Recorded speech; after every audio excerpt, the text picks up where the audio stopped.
stakeholders demand major tax and policy overhaul to bolster local production.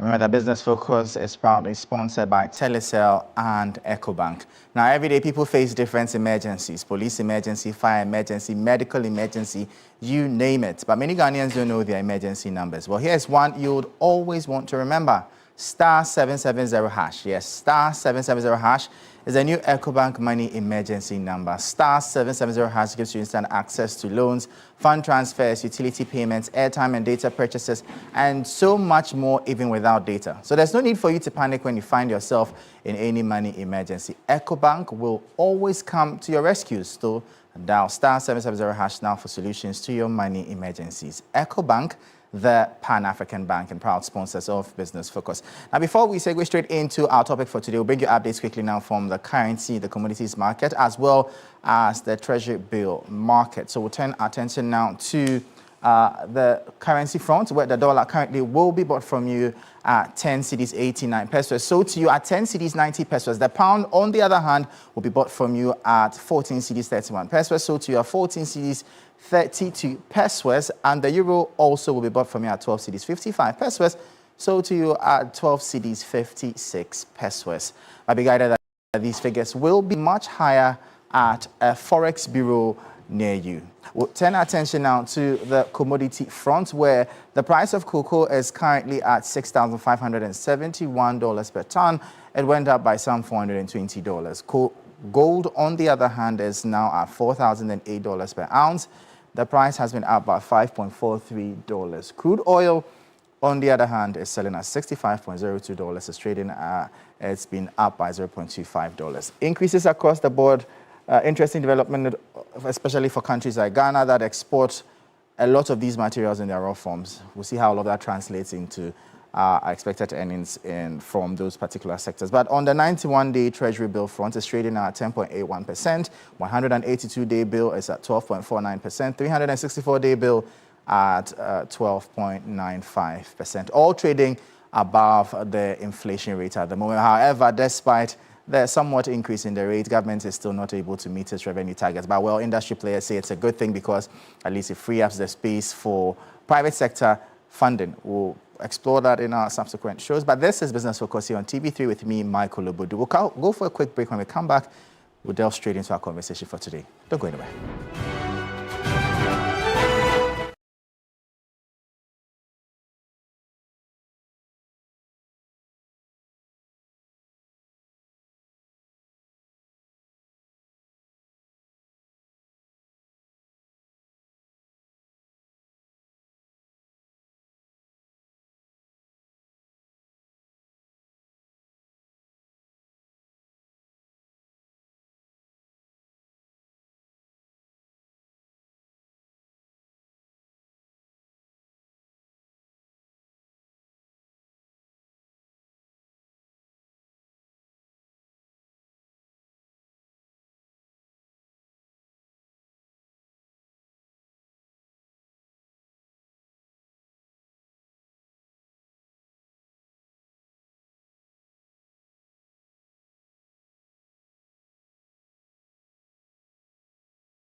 Welcome back to Business Focus here on TV3 with me, Michael Ogbodu. And as always, Business Focus is sponsored by Telecel and EcoBank.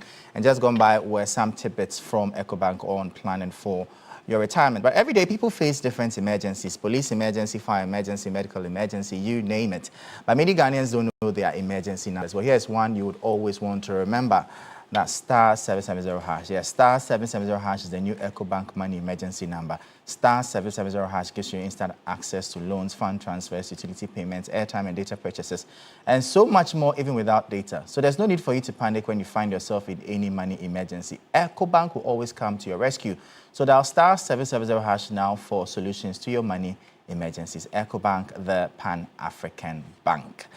And yeah, from there, we'll now settle quickly on our topic for today. Now, as the Ministry of Finance finalizes the 2026 national budget, policy debate is emerging over the request by the agriculture and industry sectors for sweeping tax exemptions, among other policies, to enhance their output. While associations like the Food and Beverages Association of Ghana, FABAG, argue the reliefs are vital to bolster local production, critics warn that granting more waivers will further shrink Ghana's already narrow tax base. The business community contends that high import duties, a multiplicity of levies, including the COVID-19 levy, and complex regulatory fees have made the cost of manufacturing and trading in Ghana prohibitively expensive. Eliminating or reviewing levies may stack up production costs. They call for targeted tax incentives specifically for local manufacturers and SMEs to enhance capacity and competitiveness.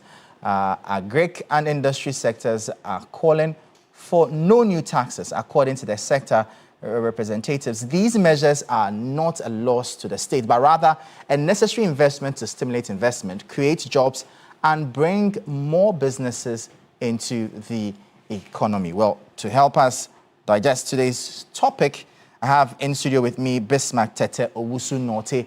He is the Executive Director of the Peasant Farmers Association of Ghana. John Awuni is joining us virtually. He's the Executive Chairman of the Food and Beverages Association of Ghana, FABAG. Later, Professor Patrick Esumi, economist and lecturer at the University of Ghana, will be joining us. Gentlemen, thank you so much for your time. Thank you. I'll start with you, Bismarck. You have, from the get-go, had concerns even with the 2025 budget. You are amongst those who raised the concern of the fact that the budgetary allocation was simply just not enough. How has that fared for you so far this year? Well, thank you very much, and good evening to viewers. You're absolutely right. I think we all had very high expectations regarding the 2025 budgets, especially coming from the fact that the NDC had promised a lot. Okay. And they had a very grand program for the agricultural sector. That's the Feed Ghana program, and other initiatives that also hint on agricultural sector. So the natural thinking is that during allocations for the various sectors, that sector will be adequately prioritized, where adequate investment should go into the sector. So for us, we have a benchmark that we always measure to see how well as a country we've done when it comes to allocating resources to the sector. And the benchmark within the African continent is 10%. So meaning that for every country to show that you are committed, you should do at least 10% of your expenditure on agric. Our disappointment was that in the 2025 budget, agriculture sector had only 1.5 billion. That's against 268 billion national expenditure. So when you do the maths, you realize that we are just doing less than 1%. And that is what we felt that it was quite inadequate. Even though you could tell that governments had put in place a lot of initiatives, but we felt that the monies to do that was not what would be able to push what you wanted to achieve. We know we've always made a case that for the agricultural sector, it is the engine of growth, and we need to ensure that we invest enough so the sector will move and then change the economy. Because for us, a sector that employs over 50% of the population, the sector that needs huge investment. And that is something that we didn't see much in the 2025 budget, even though there are elements of donor support coming here and there. But even when you add up everything, it doesn't even add up to even 3 or 4% of what was budgeted for all the national expenditure. So we felt that going forward in 2026, government should do much, much better than what they did. And the priority, even for us, is that the investment for the sector should not only be targeted towards compensation and goods and services.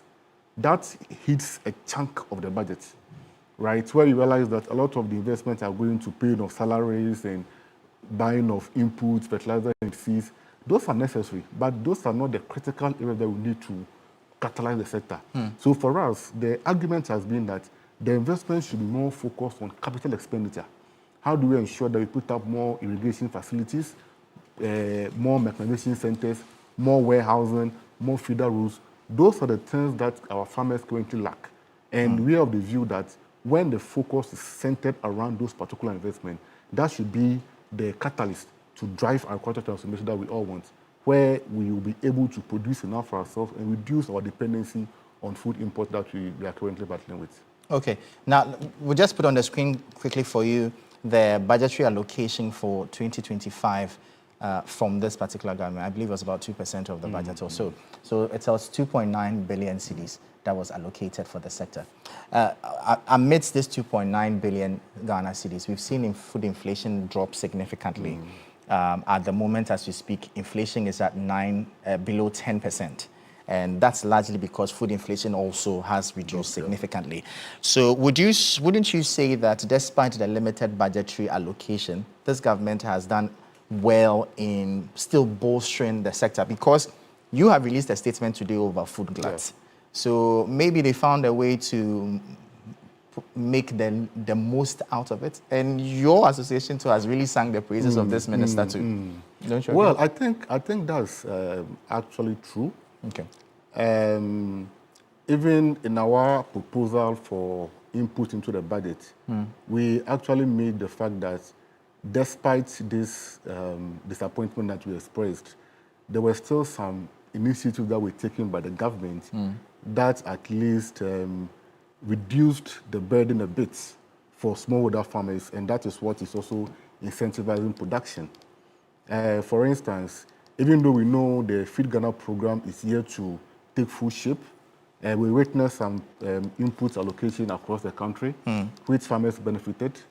If you also take the fact that the recent CD appreciation, it also resulted in some marginal reduction in the cost of inputs. So farmers were able to buy at least a bit more than what they could have normally bought. So, and the major factor to that played a role is that this year we had some favorable weather. The weather was quite favorable. If you compare what we had last year with the dry spell, this has been generally good. So it's like all the factors came together very nicely to ensure that production was able to go up. And that's something that we encourage. But we feel that it should be deliberate. Before coming here, I was speaking to the Input Dealers Association, and they are still having challenges with the taxes that they pay to import some of these inputs into the country. As I speak to you now, when a farmer is buying an input, he or she is paying 20% of that cost is just taxes and levies. 25%? Yeah, absolutely. It's just taxes and levies. So that's why for us, for a long time, we've been calling for the Tax Exemptions Act to be reviewed to include agricultural equipment, so that this equipment are not subjected to taxes at the port. We know the minister and even the president has made several announcements that this will be done. We are here to see the actual legislation to make it effective, even though my understanding is that there are case-by-case studies where these importers go to seek these waivers. But even the waivers that they are getting, they are just waivers for VAT. But meanwhile, when it comes to the duties, they don't get the waivers. And the duties is what is to account for the chunk of the cost that they incur. So when these things come to the country, it is we, the farmers, that are going to bear the cost, because When the input price goes up, we are going to buy it. When the cost of weedicides go up, we are going to buy it. All these factors will lead to an increase in production. Now, let me just juxtapose that with our current campaign on the rice. One of the major issues that is making the Ghana rice uncompetitive, if you want, is the fact that it appears now that the local rice is far more expensive than the imported rice. Why is that the case? One major factor is that the cost of production for local rice is quite high.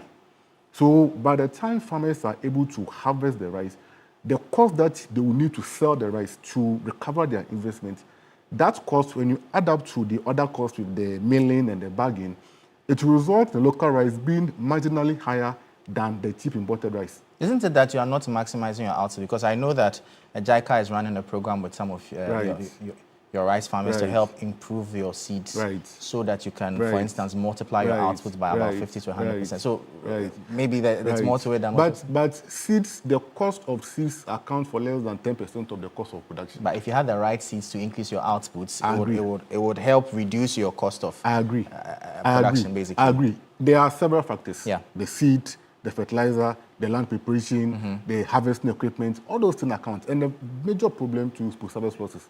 So if I do an acre of rice, I have good seeds, I get fertilizer, I get it and I'm getting a good yield. But when it's time for harvesting, I don't have combined harvester. And then there's an invasion of birds taking over the farm. By the time I realize, instead of having 10 bags, I have 5 bags.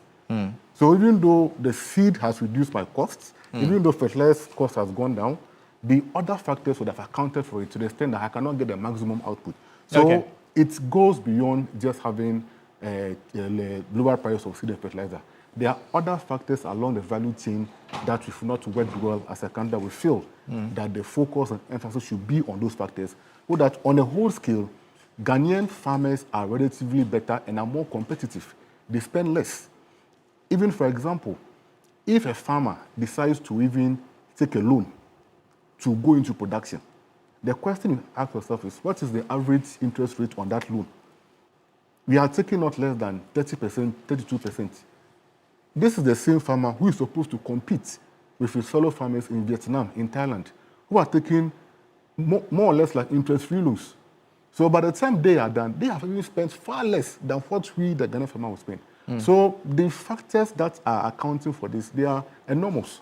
So if you want to deal with it, you can deal with the seeds, but there are other things that will spring up. So that's why it's important that we address the whole thing, the whole value chain, and then we should be seeing some successes. Okay, and just to clarify, the interest rate is below 30% now. At least the policy rate has gone up a bit, so at least for some of the banks is dropping slightly. And also the fact that the budgetary allocation in terms of percentage was about 0.54% for this year, dropped from 2% from the previous year. But we'll see how things pan out. And I want to know from you what your expected budgetary allocation in terms of percentage should be this time. But before I come to you, Reverend Awuni, you heard your colleague here talk about wanting tax reliefs. I'm sure you also wanted to. But if you are asking for tax reliefs, where do you want government to raise the money from to run the country, especially when they can't go on the international front to raise money for capital investments? Very good question, and good evening to your viewers.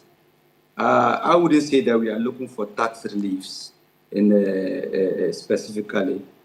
We are just looking for a budget that will be very friendly to the business environment, because a current scan of the business environment indicates that things are very low, kind of demand is quite low now, and activity in the business sector is very, very quiet.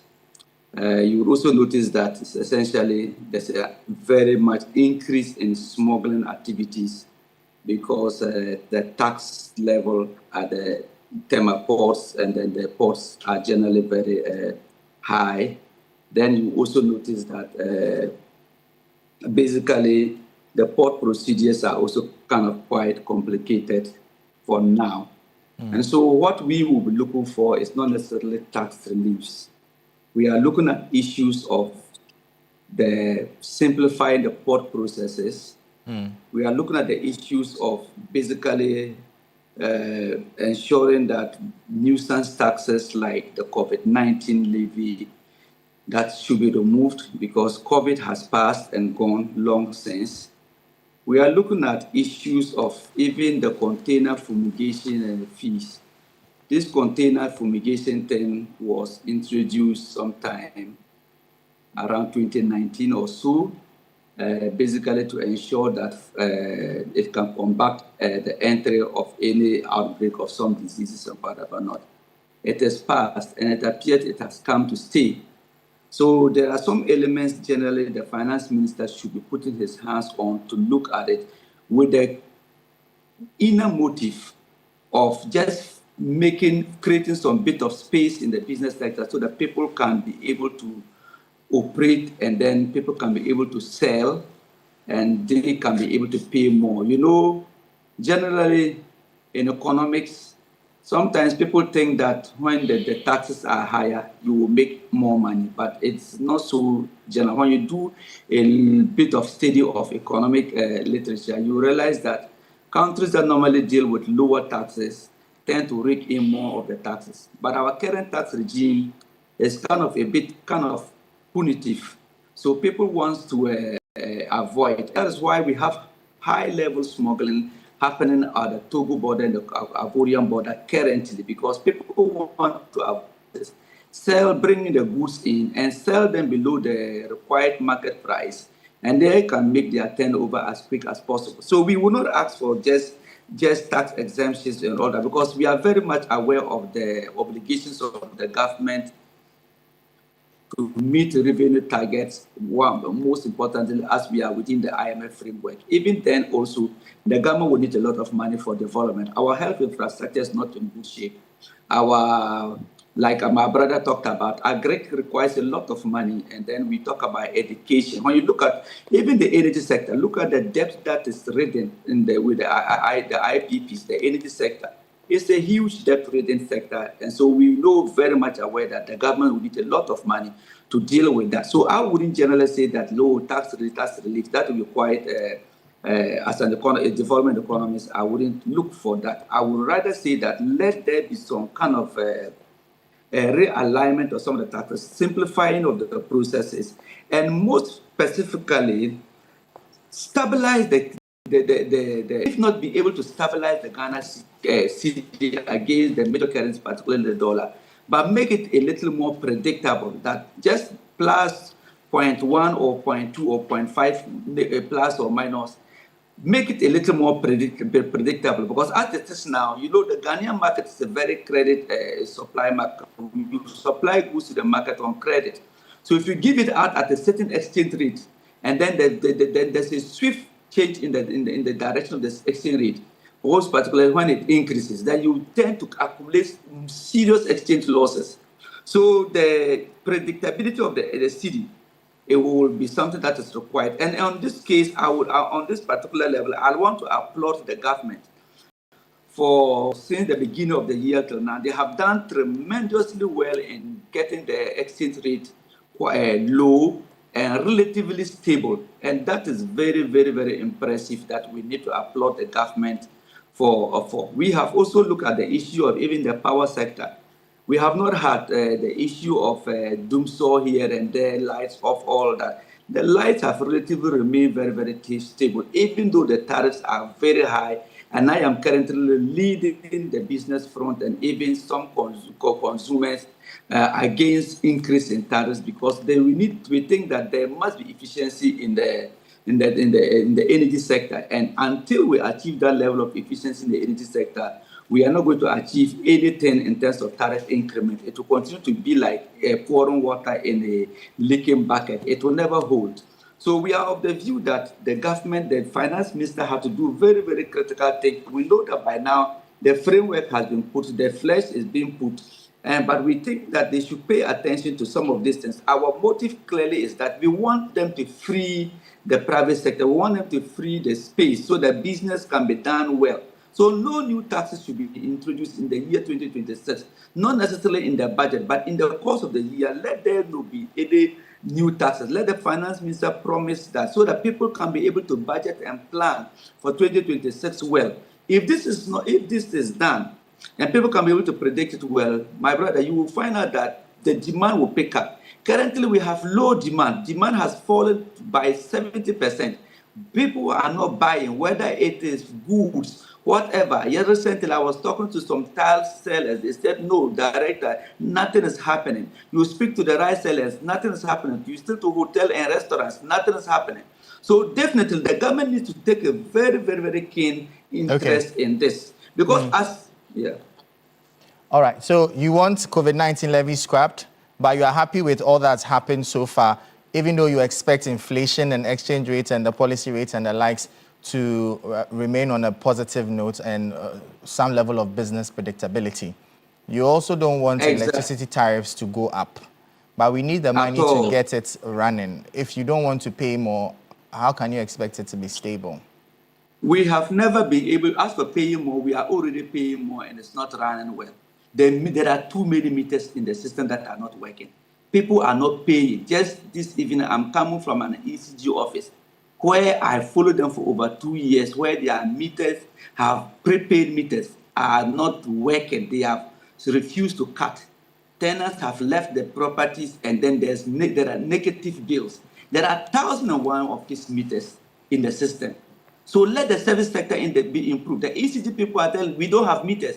We don't have three-phase meters. We don't have. So it is not the issue of tariff payment. We are talking about efficiency. Efficiency, that is the key word in all this campaign that I have been doing. Efficiency. And I think that if we achieve that efficiency keyword, then all other things will fall in place. All right, fair point. So we've been joined by Professor Patrick Esuming, economist at the University of Ghana Business School. Prof, before you joined, the Peasant Farmer Association of Ghana wants significant tax incentives, tax waivers for agricultural inputs to boost outputs. They also want an increase in agricultural budgetary allocation from what they've described as a paltry 0.54% allocation for this year. They want significant increases. Looking at where we are right now, just as well as what Fabag is saying, they want the COVID-19 levy scrapped. What really will be the macroeconomic risk of a lot of these demands, considering where we are currently now as a country with very limited funding options? To viewers and to also my co-panelists, thanks for having me.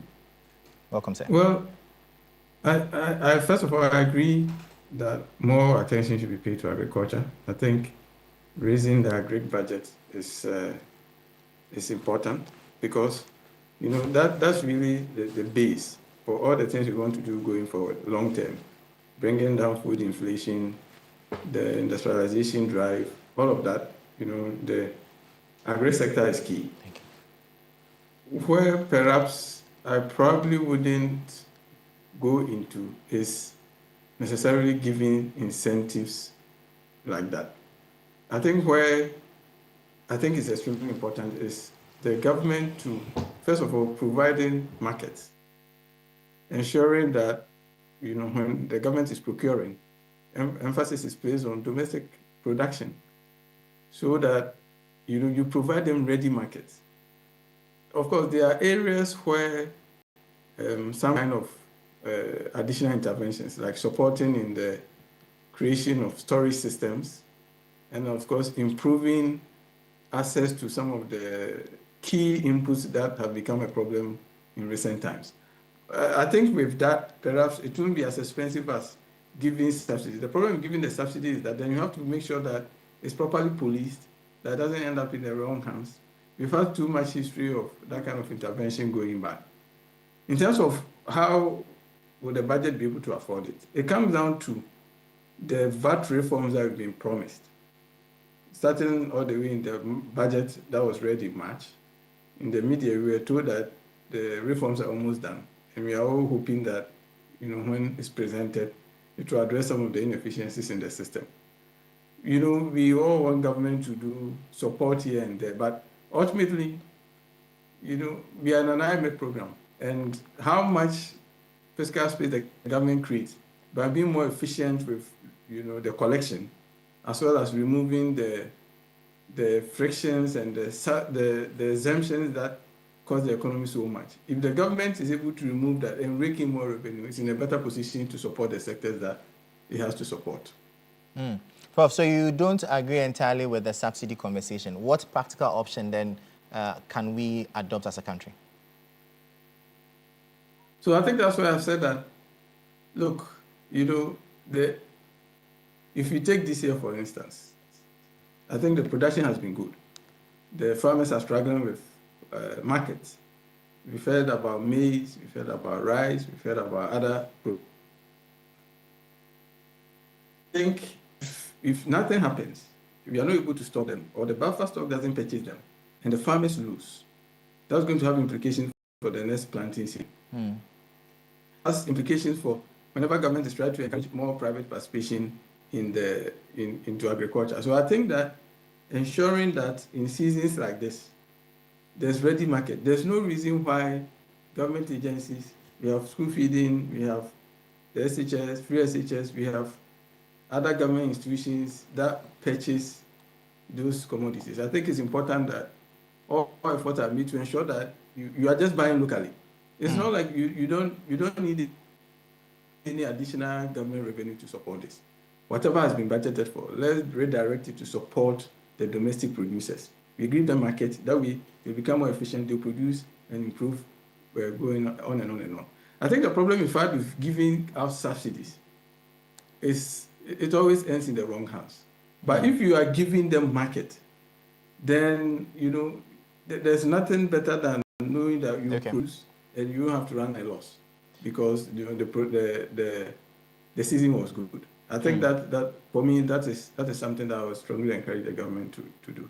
Well, at least we can commend this government because we've seen them intervene in the market a few times, asking the buffer stock to mop up some of the excesses. But I'm sure the question would be, how do we introduce value addition in that attempt so that we can help address the issue of bumper harvest and post-harvest losses?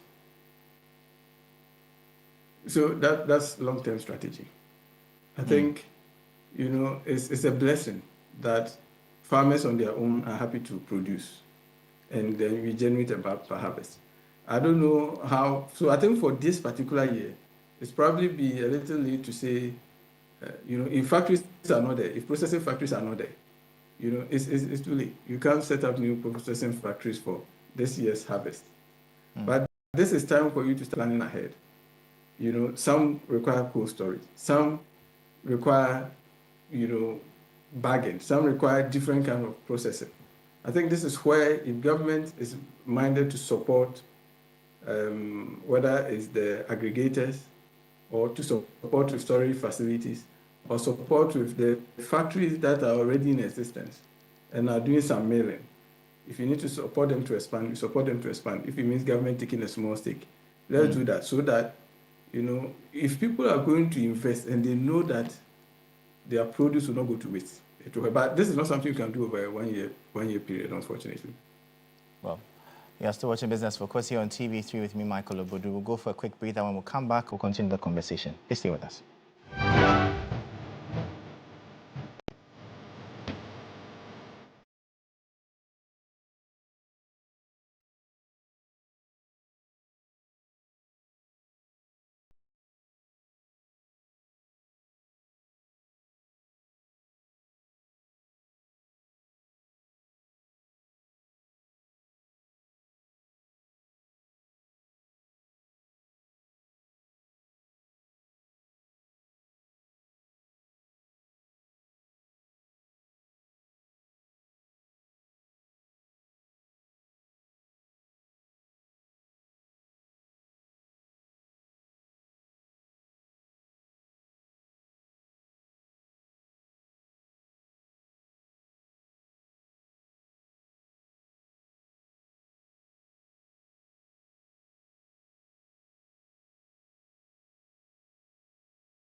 Welcome back to Business Focus here on TV3 with me, Michael Ogbodu. We are continuing our conversation on expectations from the agriculture and industry sectors ahead of the 2026 budget presentation. I have in studio with me Bismarck.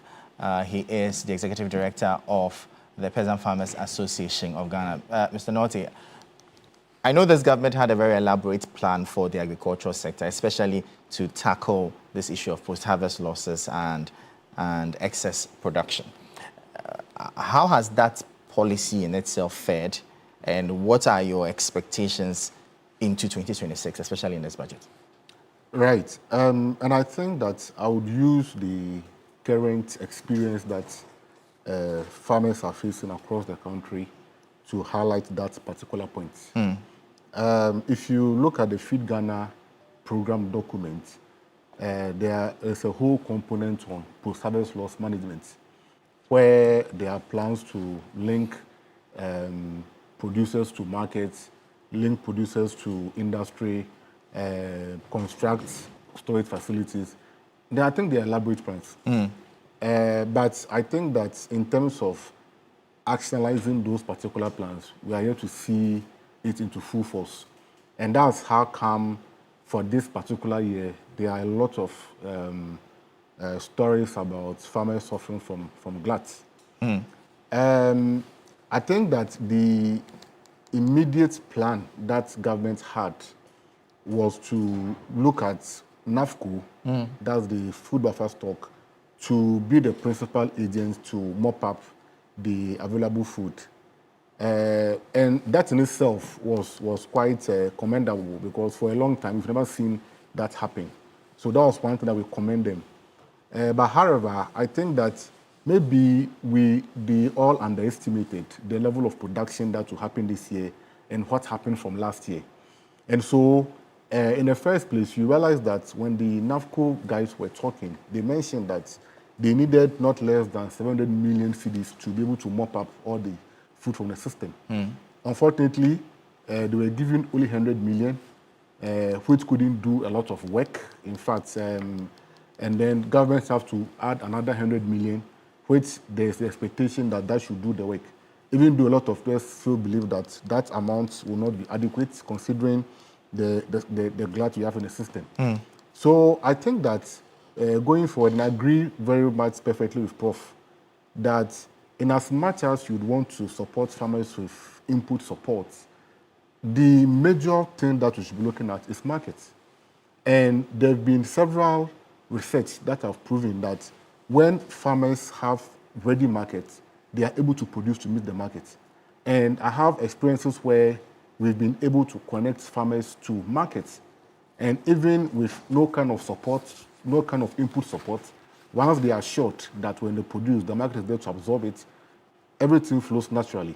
So what I think as a country we need to prioritize in next year budget, if one, we do not want to discourage farmers from going into production, because currently that appears to be the situation where there are a lot of regrets by farmers, is that the incentive for creating markets should be very, very deliberate. I don't understand why state institutions and public agencies like the police, the military, the security services, our hospitals, our public schools do not prioritize and purchase exclusive local rice. I just do not understand. I do not understand why an institution like NADMO should be importing rice to supply to victims when there's local rice that abounds. I just do not understand. So for me, in as much as you might have a budgetary look, I think we should be looking at a legislative approach where we can put in place legislation to mandate these institutions that you should procure exclusively locally produced food. And if you want to import, you should have demonstrated that there's no local input within the country before you should allow you to do that. Right. And I think that's one area that we should focus so much on. So use policy to basically drive. Fair point. But let me come to Awuni quickly. Mr. Awuni, you've heard your colleague here in studio talking about glut, excessive production. You too, as Food and Beverages Association, what are you doing to help farmers in the glut? Because you are also manufacturers. Please unmute your Reverend, please unmute your microphone. Very good question, Michael. Basically, we are supposed to be also help them sell their goods. For instance, like the rice, we need to get the rice people to be able to buy and sell. And we have done that in time past. Remember in 2001, I was part of the team that the late Koret Kwashiga put together, and we came out with the idea of government subvention institutions should buy locally made rice. And so that thing has been there until they corrupted it and they started buying imported rice and put it in local sacks. But it largely became very successful. But one particular downside of it was that we were unable to keep the quality consistent.